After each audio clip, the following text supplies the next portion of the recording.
Alors, bonsoir tout le monde. Il est 19 heures.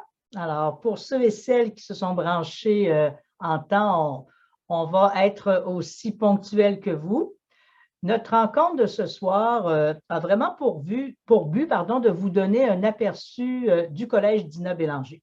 Alors, je me présente en tout premier lieu. Alors, mon nom est Josée Terrien. Je suis la directrice générale et pédagogique au Collège Dina Bélanger.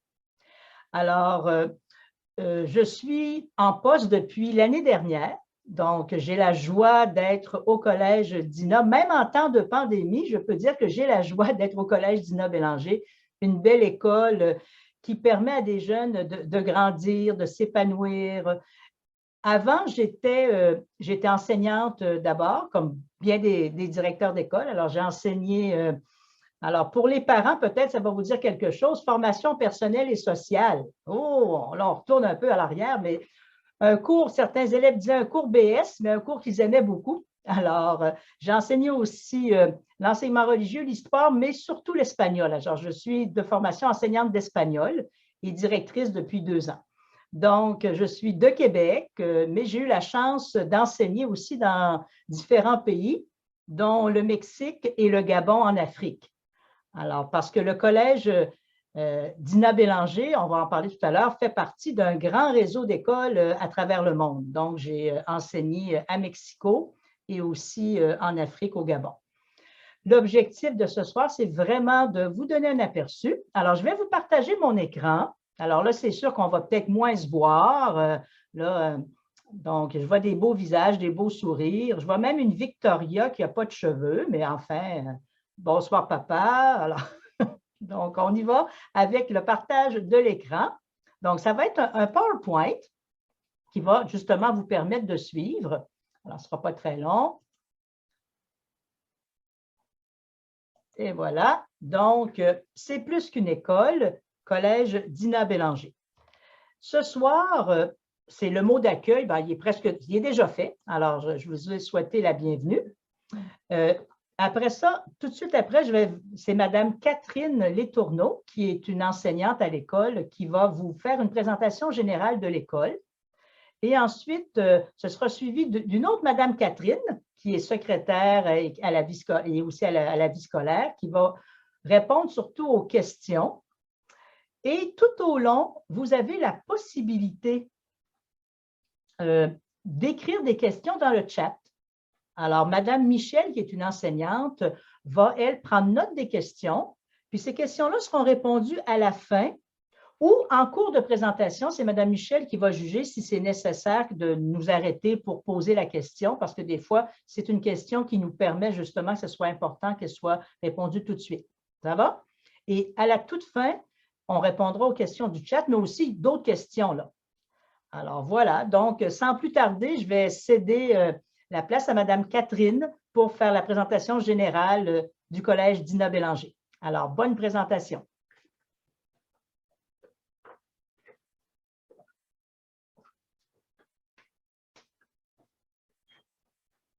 Bon, alors, bonsoir tout le monde. Bonsoir aux enfants, bonsoir aux parents, aux pères, aux mères. D'abord, c'est ça, je suis Mme Catherine, je suis enseignante de français ici en 2e et 5e secondaire depuis une vingtaine d'années, je ne dirais pas combien, je vais trahir mon âge.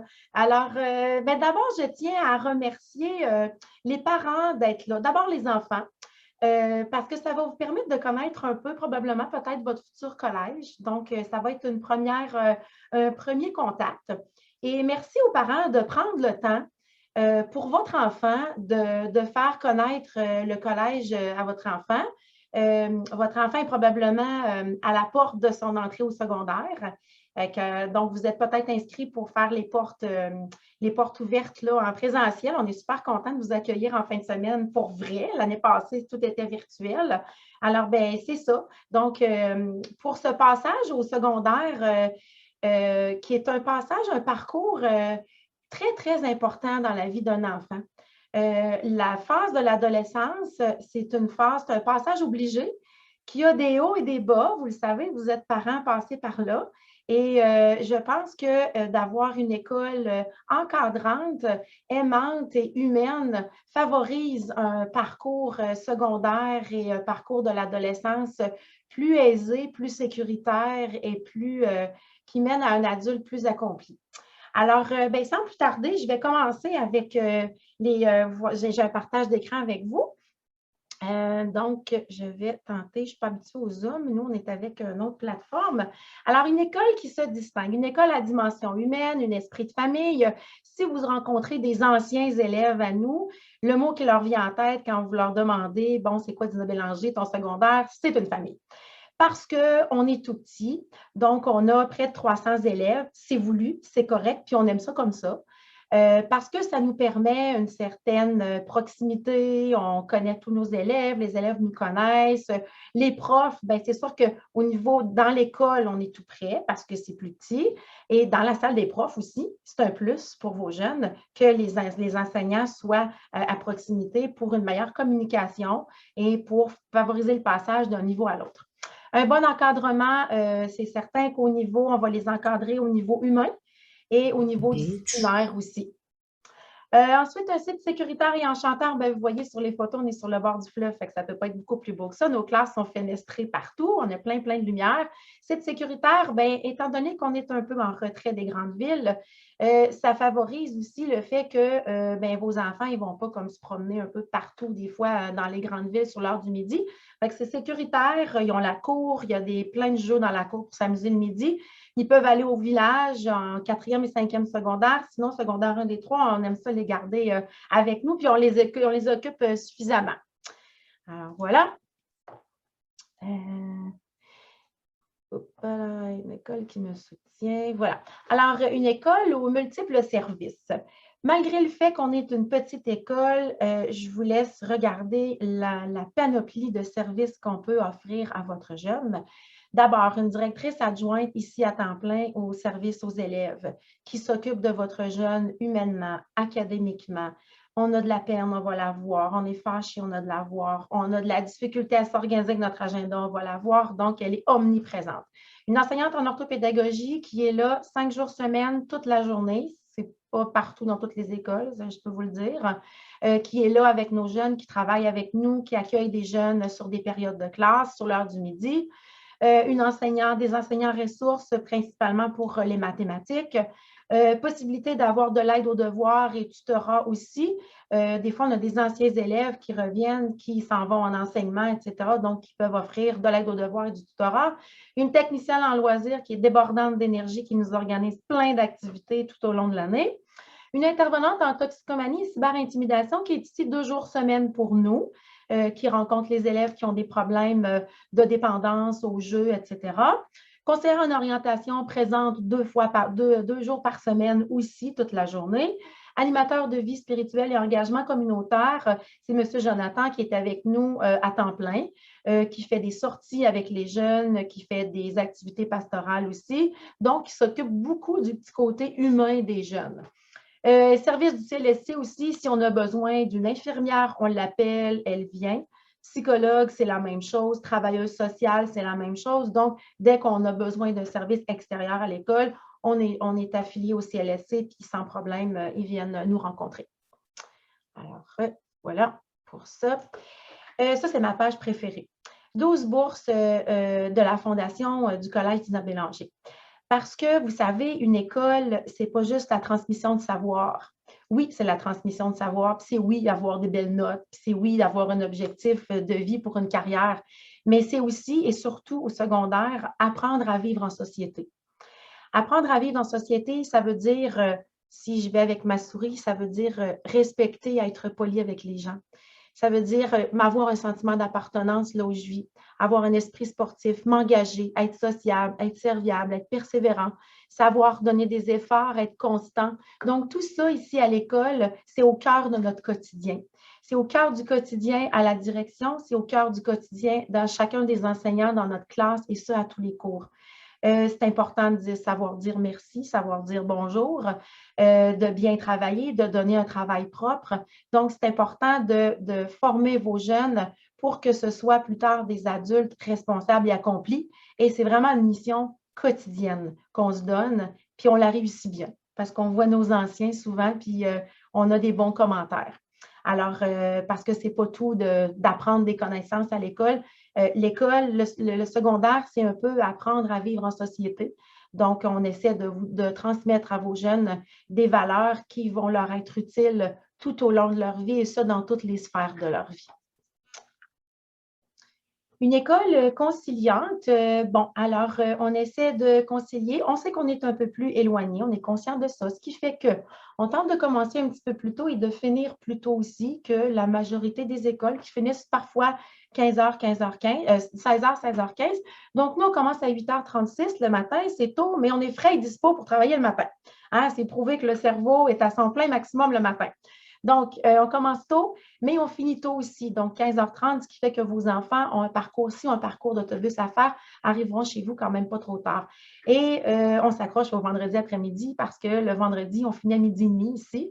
Non, on n'a pas perdu une minute. Si vous pensez dire, bien, il coupe du temps, non, non, on a toutes les minutes ont été réparties. Au courant de la semaine, il n'y a aucune minute d'enseignement, aucune seconde d'enseignement qui a été coupée pour favoriser ce congé-là. C'est congé pour les enseignants, congé pour les enfants aussi. C'est plaisant. Parfois, quand on arrive en 4e, 5e secondaire, les jeunes apprécient beaucoup ce moment-là parce qu'on est des jeunes qui travaillent rendus à cet âge-là. Donc, ça leur permet de peut-être avoir allégé un peu leur fin de semaine, travail le vendredi après-midi. Ça permet de partir en tournoi de hockey l'après-midi, le vendredi après-midi. Donc, ça allège un petit peu l'horaire de la famille. Nous avons ici, par choix, 5 périodes de 62 minutes. Dans plusieurs écoles, vous savez que c'est des périodes de 75 minutes, 4 périodes par jour. Nous, on croit encore que, puis vous savez même comme adultes, que notre concentration, à un moment donné, elle a ses limites. Donc, on conserve les périodes de 62 minutes pour ça, parce qu'on a pleinement la concentration des enfants dans ce temps-là. Ça permet aux enfants de bouger aussi dans la journée, de pas que ça fasse un cours trop long. Donc, ça favorise vraiment la concentration. Puis souvent, on demande aux jeunes, aimeriez-vous ça avoir 4 cours? Moi, souvent, je le demande. Aimeriez-vous ça avoir 4 cours de soir? Ah non, madame, on n'aimerait pas ça. On aime ça 5 périodes, ça bouge, puis les journées passent plus vite.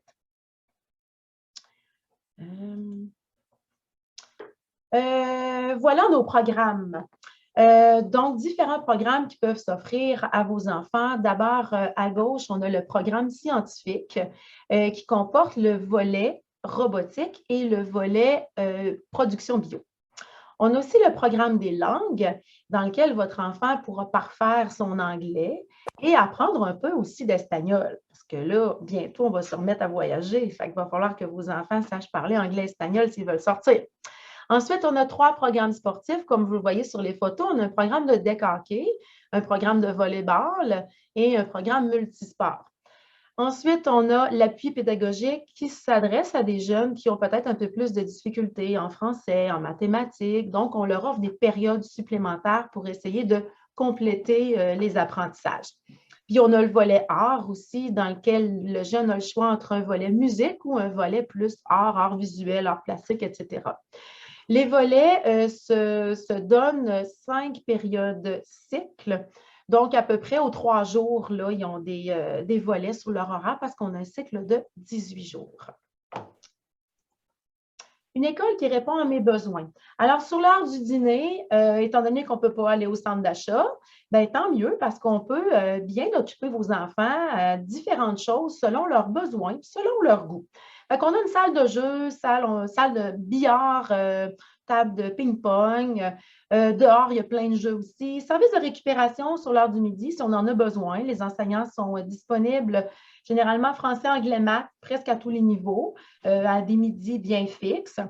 Service d'orthopédagogie, donc l'orthopédagogue est disponible tous les midis sur rendez-vous. Donc, un enseignant peut conseiller à un jeune d'aller voir l'orthopédagogue ou le jeune peut lui-même aller prendre rendez-vous avec Mme Cynthia pour avoir de l'aide. La bibliothèque est ouverte aussi tous les midis et on a aussi une enseignante de français, Mme Ève, qui se promène avec un petit chariot parfois sur l'heure du dîner pour proposer des romans aux élèves, des prêts de romans. Chaque mois, elle a un thème particulier, fait qu'il y a comme une petite bibliothèque roulante si on veut. Laboratoire d'informatique qui est ouvert aussi si on veut aller faire des travaux. Variété de sports à l'intérieur et à l'extérieur. Évidemment, le gymnase est ouvert tous les midis. Dehors aussi, il y a beaucoup d'activités. Il y a la salle d'entraînement aussi, on a une salle d'entraînement et des activités parascolaires qui peuvent avoir lieu le soir ou sur les périodes de dîner aussi. Sachez que tous ces endroits, salles de jeu, récupération, partout, partout, partout, peu importe le choix que votre enfant va faire, il y aura un adulte.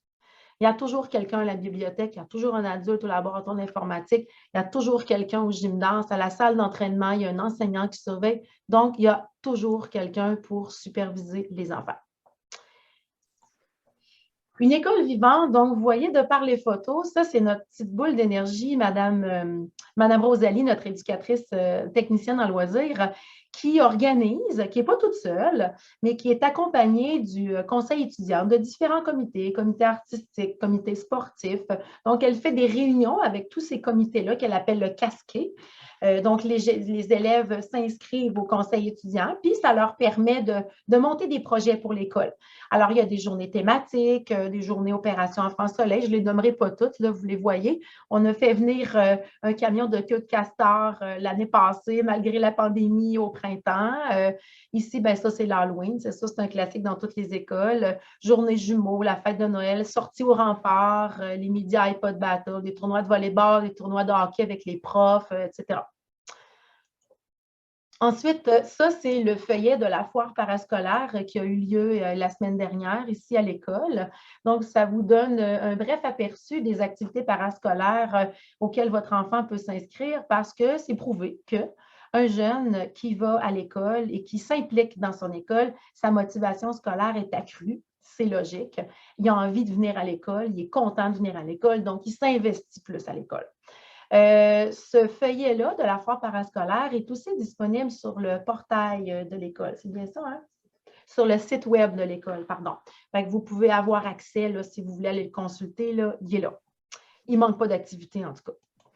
Une école actuelle, une école certifiée Google. Alors, on se souvient tous, hein, on est marqué à vie qu'en mars 2020, on a quitté l'école un jeudi ici, je m'en souviens très bien. Et le lendemain, ben, nous, on était en ligne avec nos jeunes. Parce qu'on était habitués, parce qu'on avait été formés, on avait déjà été préalablement formés. Donc, on est parti, puis les jeunes n'ont jamais manqué d'enseignement.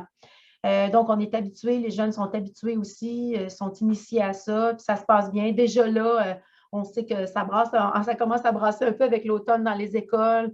Il n'y a pas de problème, les jeunes vont se faire tester, on est en ligne, on leur cours, on est habitué, ça fait partie de notre quotidien maintenant, donc on est rendu bon avec ça.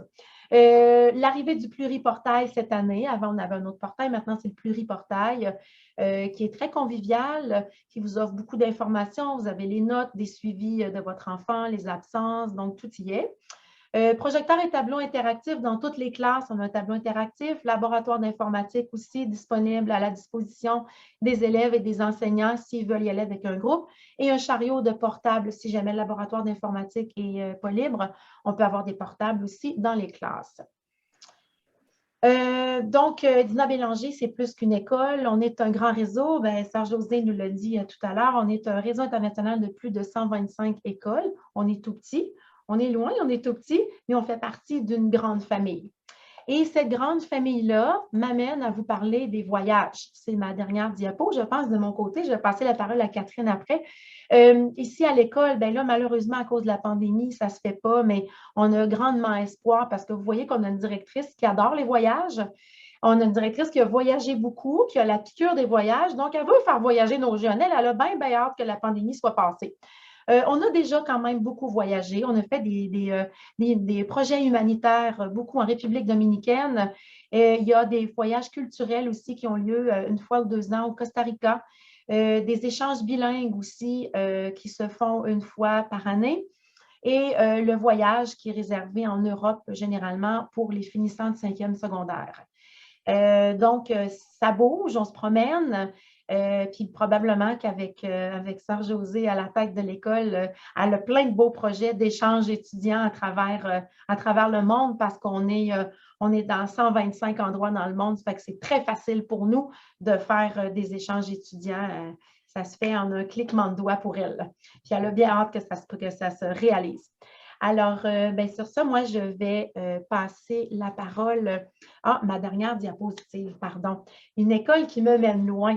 On a depuis quelques années, peut-être 6-7 ans, moi, ce n'était pas là quand j'ai commencé, le 5e secondaire. On est très content de l'avoir parce que c'est plaisant pour nous, c'est valorisant de voir nos jeunes, on les part en première secondaire, puis on les voit partir vers le cégep. En juin, là, moi, j'ai le frisson à chaque année. Alors, pendant ces 5 années-là, ça nous permet de bien les préparer. Ça nous permet de les préparer, de leur redonner des méthodes de travail. La majorité s'en vont en études supérieures au cégep. Donc, méthodes de travail bien enseignées. Ils sont habitués de travailler, nos jeunes. Une école qui aime ses jeunes, c'est une école qui donne du travail. Une école qui a confiance en ses jeunes, c'est une école qui donne du travail. Donc, quand ils arrivent au cégep, la transition est facile. Ils sont habitués de travailler puis sont habitués de bien travailler. Service d'une conseillère en orientation, donc une consultation gratuite, je pense, à chaque jeune, et elle est là 2 jours par semaine, donc très disponible. Aussi, ben, en temps hors pandémie, on va dans des salons carrières, on fait des matinées collégiales, c'est-à-dire qu'on va, les cégeps viennent nous rencontrer, on peut même visiter certains cégeps aussi, formation professionnelle. Puis, on a un petit salon des finissants, c'est-à-dire c'est un petit endroit bien à eux qu'on aménage, là, qui sont réservés juste pour leur petit groupe, là, les 5e secondaires, ils peuvent se rassembler là sur l'heure du midi ou dans les pauses. Alors, je pense que j'ai vraiment bien terminé. Je vais passer la parole. Donc, je vous remercie beaucoup de m'avoir écouté. Alors, Mme Catherine va vous transmettre des informations plus sérieuses. Merci.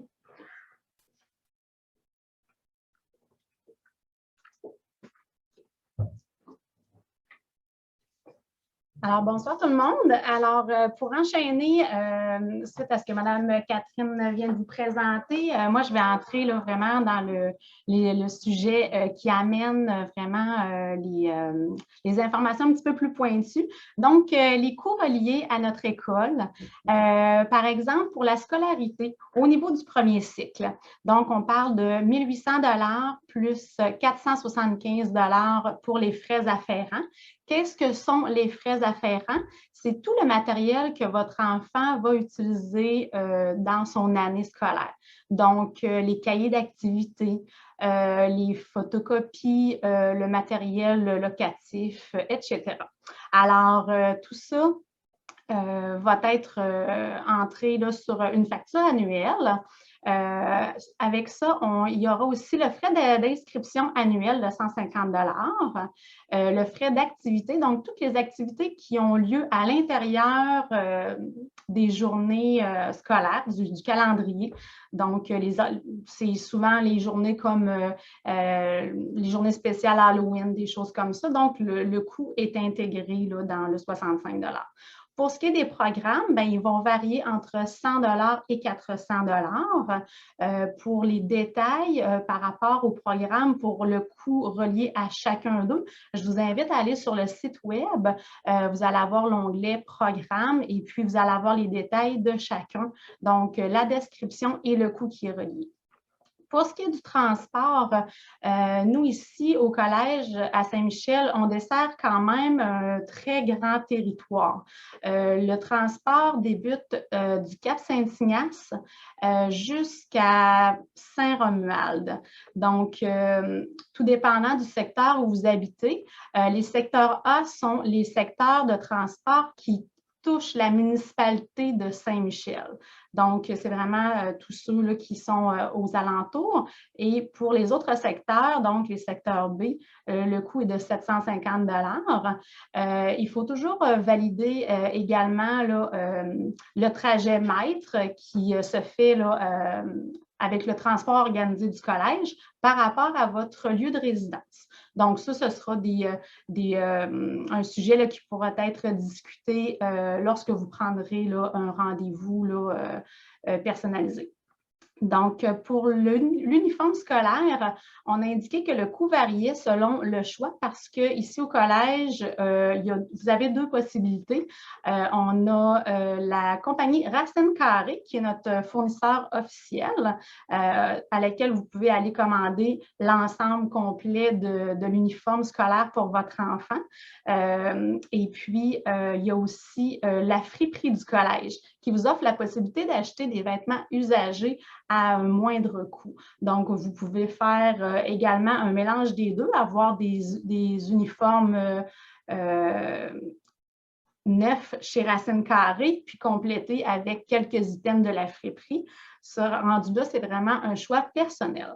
Alors, sinon, il y a un rabais familial qui est accordé pour le deuxième enfant, donc un 10 de rabais sur le frais de la scolarité au deuxième et 50 pour le troisième enfant. Alors, pour la procédure d'admission, nous, ici au Collège Dina Bélanger, il n'y a pas d'examen d'admission. La période d'inscription va être dès maintenant. Là, je vous dirais qu'il y a déjà des gens qui ont commencé à s'inscrire jusqu'au 1er décembre. Si jamais votre choix se fait par la suite du 1er décembre, à ce moment-là, on vous invite de communiquer avec nous directement par téléphone pour vérifier les places restantes. Alors, première chose, si votre choix est fait, nous vous demandons de remplir la demande d'admission qui va être sur la page d'accueil de notre site Web. Donc, vous allez voir, il y a un petit onglet « Demande d'admission ». Vous complétez les champs. Par la suite, au secrétariat, moi, je reçois vos informations. Je communique avec vous. Je vous demanderai d'apporter les derniers bulletins, donc celui de fin de 5e année et peut-être pas celui de 6e année, premier bulletin, parce que là, la première étape va être seulement qu'en janvier. Donc, ça va être vraiment le bulletin de fin de 5e année qui va être étudié pour l'admission de votre enfant. C'est sûr qu'on sait là, que bon, il y a eu les années COVID, tout ça, là, on sait que ça entre en ligne de compte. Donc, il n'y a pas seulement que les notes ici qui sont regardées pour l'admission de l'élève. Donc, c'est un peu pour ça qu'il n'y a pas d'examen d'admission. On regarde l'ensemble du dossier de l'élève ici. Alors, lorsque vous viendrez rencontrer Sœur Josée, elle va faire la rencontre avec vous afin de mieux connaître les besoins que votre enfant aura et vos attentes également.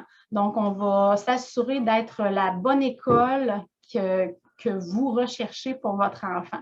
Alors, l'étude du dossier va être faite et habituellement, je vous dirais qu'à la fin de la rencontre, vous êtes en mesure d'avoir une bonne idée là, de l'acceptation de votre enfant s'il n'y a aucun problème. Donc, il y a toujours des possibilités de rencontre les soirs de semaine ou la fin de semaine. Alors, lorsque je communiquerai avec vous, après avoir fait la demande d'admission sur notre site Web, je pourrai vous mentionner les disponibilités que nous aurons. Donc, probablement à partir du 4 octobre, les rencontres commenceront. Alors, également, le vendredi 5 novembre, ici au collège, nous avons un camp pédagogique. Cette journée-là se veut une journée pré-accueil, si on veut, de nos futurs élèves de secondaire 1. C'est un peu pour apprendre à venir connaître leur future école.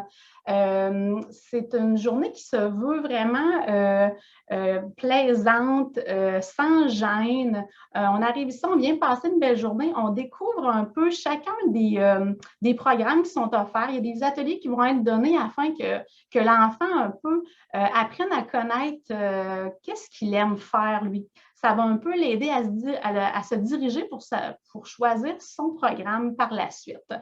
Également, il va être en mesure de faire déjà des premières connaissances avec les autres élèves qui vont être là. Et puis, cette journée-là est ouverte tant aux élèves qui vont être inscrits qu'à leurs amis qui voudraient les accompagner. Donc, s'il y a une cousine ou un petit voisin qui souhaite venir avec votre enfant à cette journée-là, bien, il n'y a pas de problème. Donc, c'est vraiment une journée là, qui se veut sans obligation, mais qui est vraiment là pour aider là, nos futurs élèves et peut-être amis qui voudraient découvrir notre collège qui n'auront pas eu la chance de venir aux portes ouvertes, par exemple. Les inscriptions pour cette journée-là seront indiquées là, sur notre site Web bientôt là, pour vous indiquer là, de quelle manière vous pourrez vous inscrire.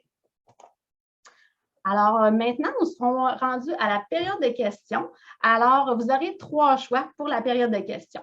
Alors, nous allons répondre aux questions du chat que Mme Michel va nous transmettre dans quelques instants.